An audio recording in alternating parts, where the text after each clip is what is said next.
میگن نادرشاه داشت میرفت تو حمله‌ای که به هندوستان داشتن. نادرشاه معمولا جلوتر از لشکر خودش حرکت می‌کرد. یه جایی رسید دید یه پسر بچه‌ای یه کتاب زیر بغلش قرآن کنار کوچه داره تون میره. نادرشاه ازش سوال کرد که پسر جان کجا میری؟ گفت میرم مکتب درس قرآن دارم. نادر گفتش که کجای قرآن رو امروز درس داری؟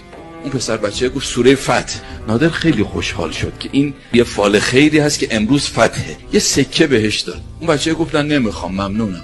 نادر گفت برای چی؟ گفت برای که من وقتی برم خونه مادرم منو دعوا میکنه.